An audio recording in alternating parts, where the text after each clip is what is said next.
बिस्मिल्लाहिर्रहमानिर्रहीम। अस्सलाम वालेकुम students, welcome to 9th computer class. उम्मीद है आप खैरियत से होंगे। यूनिट नंबर 3 चल रहा था हमारा नेटवर्क्स का। पिछले लेक्चर में हमने टीसीपी आईपी मॉडल यानी नेटवर्क मॉडल के अबाउट रीड किया था और कुछ प्रोटोकॉल्स का देखा था।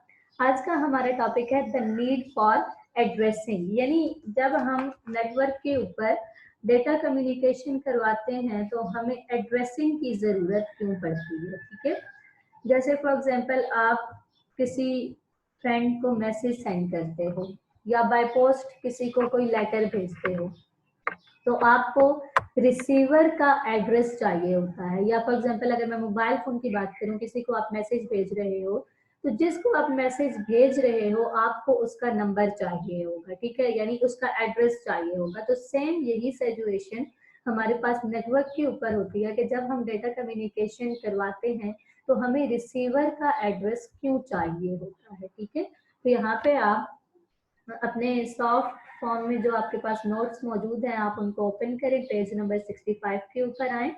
यहाँ पे आपका टॉपिक मौजूद है द नीड फॉर एड्रेसिंग। यहाँ से हम देखते हैं a packet is the unit of data sent from one device to another. एक और बात कि जब हम डेटा कम्युनिकेशन के ऊपर डेटा भेज रहे होते हैं तो डेटा को हम पैकेट्स की फॉर्म में भेजते हैं। ठीक है, जैसे हम बाय पोस्ट जो है कोई भी लेटर भेज रहे होते हैं तो उसको इन्वेलप में डाल के भेजते हैं ना।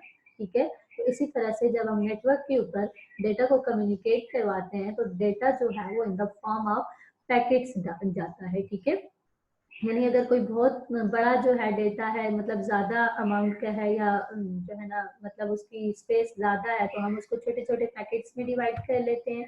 उन पैकेट्स को हम फिर जो है ना सीक्वेंस वाइज भेजते हैं। वो पैकेट्स फिर जाके रिसीवर साइड पे वो असेंबल होते हैं, इकट्ठे होते हैं और फिर जो है ना वो मैसेज जो है रिसीवर रीड करता है। ठीक है, यहाँ से देखें तो इट रिक्वायर्स एक डेस्टिनेशन एड्रेस। अब जो भी हमने पैकेट भेजना है उसको पता होना चाहिए कि उसने किस डेस्टिनेशन के ऊपर जाना है, यानी उसको डेस्टिनेशन का एड्रेस पता होना चाहिए। ठीक है, तो क्या करते हैं कि उस पैकेट के साथ जो है ना वो रिसीवर का एड्रेस भी भेजते हैं। सही है, an application running on the recipient side. Recipient side कौन सी होती है? जो रिसीवर साइड होती है। ठीक है, except packet and assemble them to show a meaningful information. वही जो बात मैंने आपको बताई कि हम तो अपने डेटा को in the form of packets भेजते हैं ना, in the form of chunks भेजते हैं। तो जब और रिसीवर को तो फुल मैसेज चाहिए, तो क्या होता है कि जब ये पैकेट्स हमारे रेसिपेंट साइड पे पहुंचते हैं तो वहां पे ये असेंबल होते हैं और वहां पे फिर मीनिंगफुल इंफॉर्मेशन जो है वो शो होती है। देयर आर मोर देन, अब ऐसे भी हो सकता है कि जब हम पैकेट को कोई भेज रहे हैं तो पैकेट को रिसीव करने के लिए आगे से मल्टीपल एप्लीकेशन हो। ठीक है, यानी बहुत सारी एप्लीकेशन जो नेटवर्क के ऊपर है वो रिसीव कर सकती हूँ, तो यहाँ पे फिर प्रॉब्लम आता है। इसीलिए हम क्या करते हैं कि पैकेट के साथ उस रिसीवर का एड्रेस भेजते हैं ताकि पैकेट जो है वो अपनी रिक्वायर्ड डेस्टिनेशन के ऊपर जा सके। ठीक है, तो एड्रेस को मैंने आपको पिछले लेक्चर में भी बताया था कि यहाँ पे एड्रेस क्या होता है, in the form of port number होता है। पोर्ट नंबर एक यूनिक नंबर होता है, जैसे आपका मोबाइल फोन का नंबर जो होता है वो यूनिक होता है ना।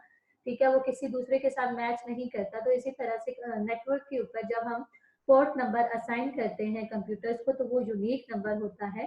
तो इसीलिए पैकेट को अपना डेस्टिनेशन जो है वो फाइंड आउट करने में आसानी होती है। यहाँ पे आगे importance of addressing in data communication बताया गया कि डेटा कम्युनिकेशन में एड्रेसिंग क्यों इंपॉर्टेंट है। तो ये मैंने आपको ऑलरेडी बता दिया है कि क्यों इंपॉर्टेंट है, ताकि पैकेट जो है वो अपनी रिक्वायर्ड डेस्टिनेशन तक पहुंच जाए। ठीक है, मतलब कहीं और ना चला जाए, कहीं और ट्रांसफर ना हो जाए, वो अपनी रिक्वायर्ड डेस्टिनेशन तक ही ट्रांसफर हो। आगे है हमारे पास mapping between telephone addressing and network addressing. अब यहाँ पे ये बताएगा कि टेलीफोन एड्रेसिंग क्या होती है और नेटवर्क एड्रेसिंग क्या होती है। अब टेलीफोन फॉर एग्जांपल हमें कोई कॉल करनी है तो हमें तो जो रिसीवर है जिसको हमने कॉल करनी है हमें उसका नंबर चाहिए ना। ठीक है, तो इसी तरह से जैसे वहां पे मोबाइल या सेल नंबर होता है, ठीक है, इसी तरह से हमारे पास नेटवर्क के ऊपर आईपी एड्रेस होता है। ठीक है, हर लैपटॉप का, हर पीसी का, हर मोबाइल फोन का अपना एक आईपी एड्रेस होता है। इस आईपी एड्रेस की वजह से जो भी लैपटॉप है या जो भी कंप्यूटर है वो नेटवर्क के ऊपर जो है वो आइडेंटिफाई किया जा सकता है। तो ये जैसे सेल नंबर यूनिक होता है ना, इसी तरह से हर लैपटॉप का, हर पीसी का आईपी एड्रेस जो उसको असाइन किया जाता है वो यूनिक होता है। इसलिए जब नेटवर्क के ऊपर पैकेट्स ने ट्रांसफर होना होता है, कम्युनिकेट होना होता है, तो आईपी एड्रेस के थ्रू उनको कम्युनिकेट किया जाता है, उनको ट्रांसफर किया जाता है, ताकि रिक्वायर्ड आईपी एड्रेस की जो डिवाइस है वहां तक वो पैकेट जो है वो ट्रांसफर हो।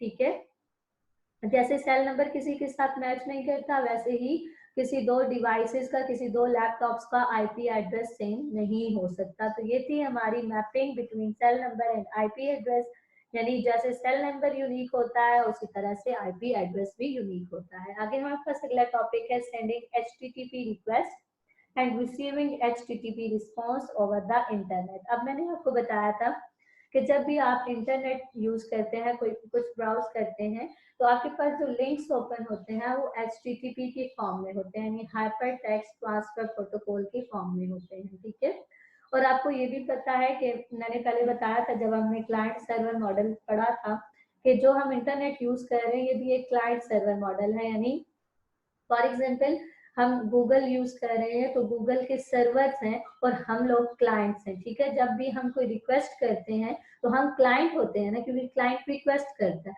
हमारी रिक्वेस्ट जब जाएगी गूगल के सर्वर्स के पास, वेब सर्वर्स के पास, तो वो रिक्वेस्ट होगी। ठीक है, यानी फॉर एग्जाम्पल अगर यहाँ पे है कोई भी क्लाइंट है, ठीक है, क्लाइंट जब यहाँ से कुछ रिक्वेस्ट करेगा, सही है, फॉर एग्जांपल आप अगर कुछ मतलब प्रोग्राम्स देखना चाहते हो, कोई भी लाइक कार्टून्स देखना चाहते हो, आप कार्टून राइट करोगे।